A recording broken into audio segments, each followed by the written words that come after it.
So it's Stacey here again in Project House. We've just finished off another lifetime workshop, and I'm here with Gabby, and we've just done a little session. Like, can you give us one word to describe how you feel about today? Thrilled. Thrilled. Yeah. How? Why? Because I needed exactly something like this, and someone I really trust recommended me to come here because everything I was talking about and struggling with, she was like, this is just exactly what you need to do. And there was one this Saturday, so I was like, oh, great. I just found about this on Monday. And how? What was the state of your goal before you arrived? Just out of interest. To help me get. What was the state of it? Like, where were you at that stage when you arrived today? Advancing, but sort of in a murky, very much how are we doing, how am I going, and trying out so things. So it was like a vague spaghetti kind of goal. Yeah, and it was just moving forward, but potentially the foundations will now be laid out much faster, much more efficiently, and much more stronger for a longer lasting, good quality, more likely to grow well. Awesome, awesome. So my next question was one word to describe how you feel about your goal. The specific goal. It's kind of what you just answered, right? Well, excited and confident, which is 2 words. Mm-hmm. So I'm going to go with confident. Mm-hmm. Confident. Yeah, cool.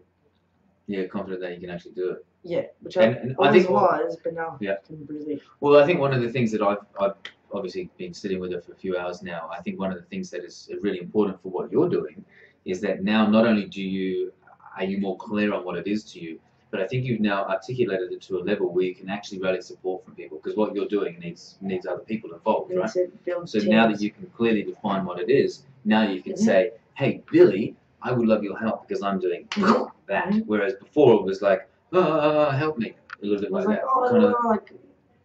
Yeah, so that's really, really useful, isn't it? That's great. Yeah, great. Cool. Can you suggest one? What? Communication. Yeah, now you can really talk about it. You can write words and stuff like that. Can you suggest a specific group of people who you think would benefit from this kind of work? Potentially people that I think I would have benefited from this at a certain amount of time after finishing a degree or a certificate. So to study whatever it is, and then to live a little outside of your studies, and then once you're starting, because I think personally, in a creative sense, I know, freelancers. So what is it they're trying to do with the degree? Sorry, I just get rid of it all, everything I said. Freelancers. Yeah, right. As in, like, what are they? How do you mean, like, so they can really apply what their specific, freelancing skill is. So that they can really be able to be the best they can and really sell their produce really well with confidence as a freelancer, and also with a creative and leave themselves the time and be financially supported by their freelance side. Yeah, great. To run or be part of or I think I know what whatever it is with their most creative projects. So it's basically for them as a freelancer, they have potentially a generic kind of job title, where they offer a generic sort of service. So that you're saying here is that somebody can get really clear on, I am exactly this person working for this type of person. These are the skills I offer, and I want to work with these types of people. So for example, I want to be funding my everyday life at the moment. The goal is to be financially independent. I still live with my mother. I'm back in with my mother to be able to do this. So I can do promotional videos because that's where the money is. Yeah, sure.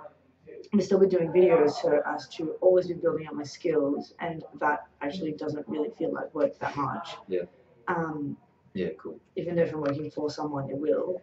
So then I can do this project and just constantly be doing film and not be having to do this babysitting job that I do. I'm really Yeah, grateful look for. at that. But that's so that I don't have to do that middle money making thing, which a lot of freelancers have to do for so long that So they now you end can up, get more focused on your real career. and then they turn to being employed in a much larger company that is already set up instead of. I understand completely. That's something we do called the niche generator. All right. So what we're getting at here is, you know, how to really isolate where is the maximum value that you can offer as a freelancer, and how can you get paid the best to do something that you're really good at. Right. Yeah. Just to really isolate what that is. Yeah. Totally. I totally agree. Great point. Good stuff. All right. Cool. Cheers, Dom.